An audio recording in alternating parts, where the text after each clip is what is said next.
Phone tapping కేసులో నిందితుడు శ్రవణ్ రావును సిట్ మరోసారి ప్రశ్నించనుంది. 3 రోజుల కిందట విచారణకు హాజరైన ఆయన సుదీర్ఘంగా సాగిన విచారణలోనూ అసంపూర్తిగా సమాధానాలు ఇచ్చినట్టు తెలుస్తోంది.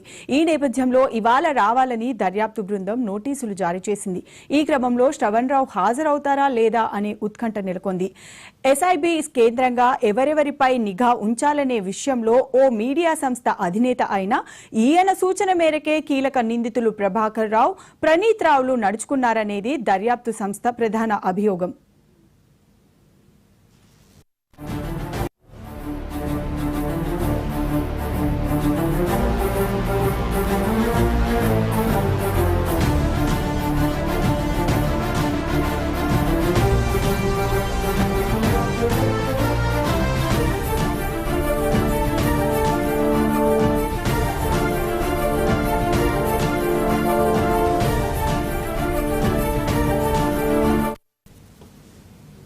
అయితే కిందటి ఏడాది మార్చిలో ఈ వ్యవహారం వెలుగులోకి వచ్చిన వెంటనే శ్రవణ్ రావు అమెరికా వెళ్లిపోయారు.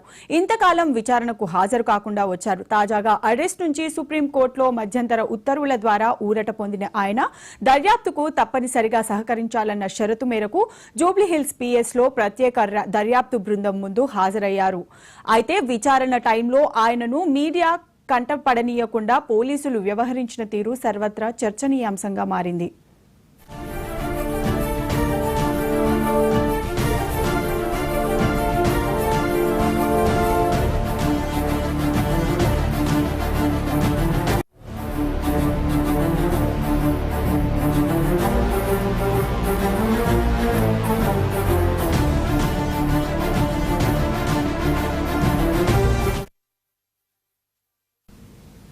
LRS పథకం